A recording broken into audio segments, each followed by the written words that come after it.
ठीक है बच्चों, आज हम तुम्हें पढ़ाएंगे हाइजेनबर्ग अनसर्टेनिटी प्रिंसिपल, यानी हाइजेनबर्ग का अनिश्चितता का सिद्धांत। ठीक है, सबसे पहले मैं तुम्ही से पूछता हूँ, क्या तुम्हें हाइजेनबर्ग का अनिश्चितता का सिद्धांत आता है? यस या नो?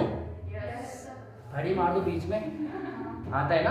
ठीक है, अच्छा देखो जरा, हाइजेनबर्ग अनसर्टेनिटी प्रिंसिपल। देखो सबसे पहले ये किसी भी कॉम्पिटिटिव एग्जाम में आ सकता है कि जो हाइजेनबर्ग का अनिश्चितता का सिद्धांत है। ठीक है, सबसे पहले बात करते हैं कि इसे यानी दिया किसने भाई। ठीक है, तो 1927 यानी 1927 में एक साइंटिस्ट हुए, कौन? हाइजेनबर्ग। कौन?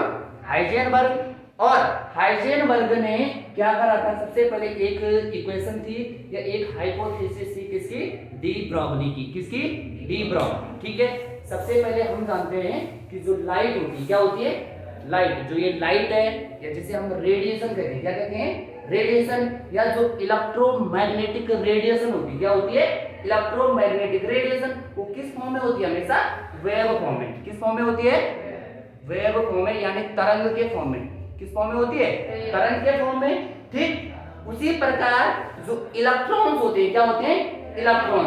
इलेक्ट्रॉन्स किस फॉर्म में रहते हैं? पार्टिकल के फॉर्म में। किस फॉर्म में? पार्टिकल के फॉर्म में। पहले ऐसा समझा जाता था, लेकिन बीच में क्या हुआ कि एक प्लैंक कांस्टेंट थ्योरी आई। कौन आई?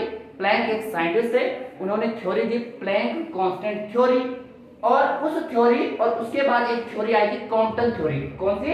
Compton theory. देखो प्लैंक कांस्टेंट जो थ्योरी है और कॉम्पटन जो थ्योरी है, ये दोनों थ्योरी आप पढ़ेंगे बीएससी थर्ड ईयर में। ठीक है ना?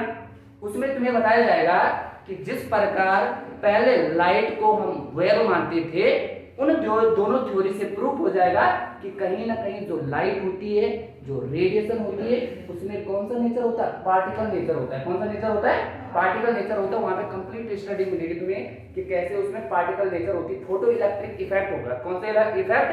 Photo electric effect.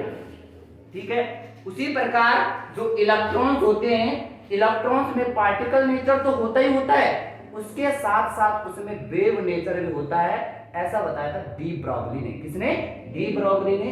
De Broglie ने अपनी एक हाइपोथेसिस दी थी, एक अवधारणा दी थी कि जिस प्रकार लाइट में ड्यूअल नेचर होता है, उसी प्रकार इलेक्ट्रॉन्स और इलेक्ट्रॉन्स के समान जो मूविंग पार्टिकल्स रहते हैं, जो माइक्रोस्कोपिक पार्टिकल्स रहते हैं, उनमें क्या है? पार्टिकल नेचर होने के साथ साथ उनमें वेव नेचर भी होता है। कौन सा नेचर?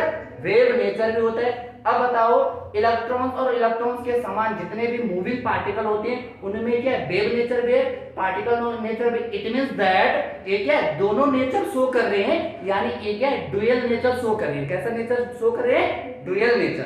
ठीक, और इसी ड्यूअल नेचर के इलेक्ट्रॉन्स और इलेक्ट्रॉन्स के समान जितने भी मूविंग पार्टिकल रहते हैं, उनके ड्यूअल नेचर को किसने समझाया था? हाइजेनबर्ग ने। ठीक है, और इसके लिए हाइजेनबर्ग ने 1927 में एक प्रिंसिपल दिया, जिसे हम क्या कहते हैं? हाइजेनबर्ग का अनिश्चितता का सिद्धांत। इन्होंने कहा था कि कुछ भी चीजें फिक्स नहीं है। क्या नहीं है? कुछ भी चीजें फिक्स नहीं है। क्यों? देखो कल क्या होगा पता नहीं है ना। तो इसी प्रकार इन्होंने कहा था कि जो क्या होगा भाई, यानी जो इलेक्ट्रॉन्स और इलेक्ट्रॉन्स के समान जितने भी माइक्रोस्कोपिक मूविंग पार्टिकल्स होते हैं, सूक्ष्म जो अति सूक्ष्म गतिशील जो कण होते हैं, उनकी यदि हम पोजीशन देखें, क्या देखेंगे?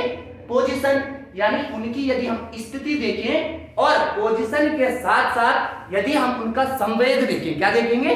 संवेग, यानी यदि हम उनकी वेलोसिटी देखें, उनका मोमेंटम देखें, और दोनों को एक साथ यदि हम क्या करते हैं? डिटरमाइन करते हैं, दोनों को एक साथ हम डिटरमाइन करते हैं, तो उनमें कुछ एरर आएगा। क्या आएगा? कुछ एरर आएगा। इट मींस दैट उनमें कुछ ना कुछ क्या आएगी भाई? त्रुटि आएगी। क्या आएगी? त्रुटि आएगी। इट मींस दैट इनके कहने का तात्पर्य है कि किसी अति सूक्ष्म गतिशील कण की स्थिति तथा संवेग दोनों को एक साथ त्रुटिपूर्ण रहित से निर्धारित करना क्या है? असंभव है। क्या है? असंभव है।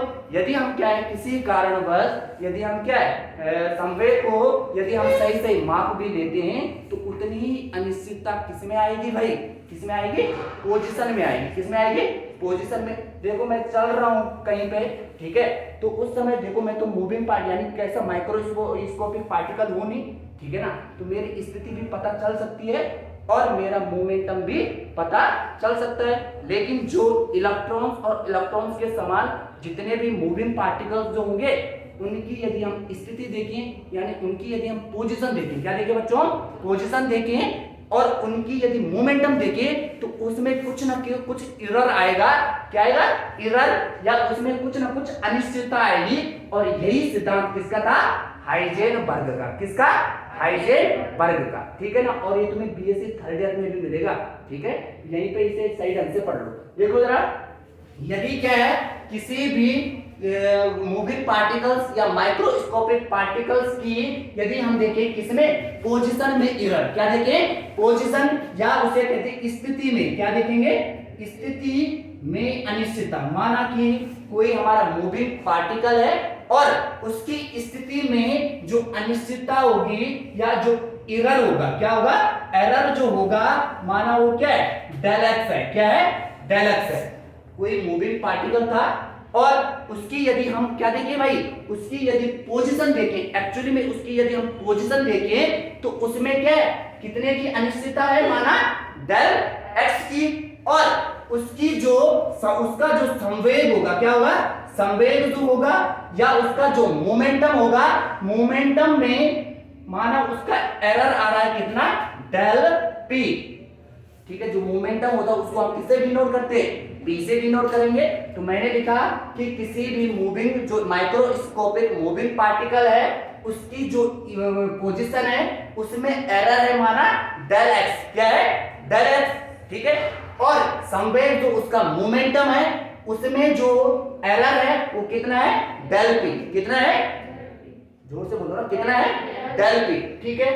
अब देखो इन दोनों को मैं यदि लूंगा तो इनका जो क्या होगा, इनटू होगा। क्या होगा? इनटू जो होगा, देखो जरा, del x into del p, वो क्या होगा, इज ग्रेटर देन, ज्यादा होगा या तो बराबर होगा। कितने का बराबर होगा बताओ जरा, h अपॉन 4 पाई के। कितने के बराबर होगा, h अपॉन 4 पाई के। और यही कहा था किसने, हाइजेनबर्ग ने। किसने? हाइजेनबर्ग ने। हाइजेनबर्ग ने कहा यदि हम क्या है किसी भी माइक्रोस्कोपिक मूविंग पार्टिकल का स्थिति में अनिश्चितता देखें और उसके मोमेंटम में यदि हम एरर देखें तो क्या होगा, हमेशा h अपॉन 4 पाई के, पाई से क्या होगा, ज्यादा होगा। क्या होगा? 4 पाई, इतने से क्या होगा, उसकी स्थिति हमेशा, यानी उसकी जो अनिश्चितता होगी किसी भी मूविंग पार्टिकल्स की, किसी भी माइक्रोस्कोपिक पार्टिकल्स की, तो उसकी जो क्या होगी, अनिश्चितता होगी, वो इससे h अपॉन 4 पाई से क्या होगी, हमेशा ज्यादा होगी। क्या होगी? ज्यादा। इसलिए क्या है, किसी भी मूविंग पार्टिकल्स जो माइक्रोस्कोपिक होगा उसकी यदि हम स्थिति देखें और उसका जो संवेग देखें, उन दोनों को एक साथ डिटरमाइन करना क्या है, इम्पॉसिबल है। क्या है? इम्पॉसिबल। मैं तुम्हें एक छोटे से एग्जांपल से समझाता हूँ। माना क्या है, हमारे पास एक छोटी सी बॉल है, वैसे बॉल का उसका भी मास बहुत ज्यादा होता है। क्या होता है? मास। अब देखो कैसे हमें पता चल रहा है कि उसका मास ज्यादा है, ठीक है ना। देखो यदि मैं इस फॉर्मूले को यहाँ पे थोड़ा ओपन करूं तो देखो जरा, डेल एक्स इनटू, यदि हम संवेग की बात करें तो संवेग यहाँ पे क्या है, p से डिनोट करते हैं, और p बराबर क्या होता है, मास इनटू वेलोसिटी। जो क्या होता है, मोमेंटम होता है वो मास इनटू वेलोसिटी, यानी किसी भी पार्टिकल का जो मास होगा और उसके वेलोसिटी का जो गुणनफल होगा, मल्टीप्लाई होगा, वो हमेशा किसके बराबर होता है, संवेग के बराबर होता है। अच्छा यहाँ पे देखो यदि क्या होगा, m इंटू डेल v, ठीक। अब ये किसके बराबर होगा, h अपॉन 4 पाई के। अब देखो ये दोनों क्या है, यहाँ पे डेल x है और डेल v है, इन दोनों को हम एक साथ लिखेंगे तो del x into del v is greater than या बराबर होगा किससे, h अपॉन 4 पाई, सॉरी यहाँ पे पाई है भाई, ठीक है, पाई, और यहाँ पे क्या होगा, m। अब देखो बच्चों यहाँ पे यदि हम क्या लिखें, किसी भी मूविंग पार्टिकल्स का या इलेक्ट्रॉन के समान जितने भी मूविंग पार्टिकल्स जो होंगे उनका मास जितना ज्यादा होगा, ठीक है, किसी भी पार्टिकल का मास जितना ज्यादा होगा, उसका द्रव्यमान जितना ज्यादा होगा, उसके स्थिति में या उसके वेलोसिटी में उतनी ज्यादा क्या होगी, अनिश्चितता होगी। क्या होगी, अनिश्चितता। ठीक है, इसलिए क्या है, जो हाइजेनबर्ग था उन्होंने कहा कि ठीक है, डी ब्रॉगली ने कहा कि जो क्या होगी भाई, इलेक्ट्रॉन्स जो होते हैं उनका क्या होता है, डुअल नेचर होता है। क्या होता है, डुअल नेचर होता है। और उसी को समझाने के लिए हाइजेनबर्ग ने कहा ठीक है, डुअल नेचर तो होता है, लेकिन हम क्या उस मूविंग इस माइक्रोस्कोपिक पार्टिकल की स्थिति और जो उसकी क्या होगी भाई, उसका जो मोमेंटम होगा, तो उसको हम एक साथ क्या नहीं कर सकते, डिटरमाइन नहीं कर सकते हैं। और यदि हम उसकी गणना करते भी हैं तो उसमें क्या होगा, इतने का एरर होगा, जो del x into del p क्या होगा, या तो ज्यादा होगा इससे, ठीक है, या तो बराबर होगा इससे। ये है हाइजेनबर्ग का अनसर्टेनिटी प्रिंसिपल। ठीक है, यानी कोई चीज क्या है, चल भी रही है और क्या है, उसका क्या पोजीशन भी, यानी ऐसा तो होता नहीं कोई चीज चल भी रही है और हम उसका पोजीशन भी पता करें, तो ऐसा क्या है, इम्पॉसिबल है। क्या है, इम्पॉसिबल है। ठीक है, अच्छा इसमें मैं तुम्हें एक जोक सुनाता हूं। क्या हुआ, पुलिस वाले चालान काट रहे थे। क्या कर रहे थे, पुलिस वाले चालान काट रहे थे और एक लड़का क्या गाड़ी चला रहा था। ठीक, अब पुलिस वाले ने उस लड़के को बोला, हाँ भाई तुझे पता है कि तू कितनी स्पीड में गाड़ी चला रहा था। तो उसने कहा, सर यदि मुझे क्या है ये पता होता कि मैं कितनी स्पीड से गाड़ी चला रहा था तो मुझे ये पता नहीं होता मैं कहां था। ठीक है, तो ये है आपका हाइजेनबर्ग अनसर्टेनिटी प्रिंसिपल। ठीक है, और ये क्या बहुत ज्यादा इंपॉर्टेंट है और बीएससी थर्ड ईयर में भी आपको ये देखने को मिलेगा। ठीक है।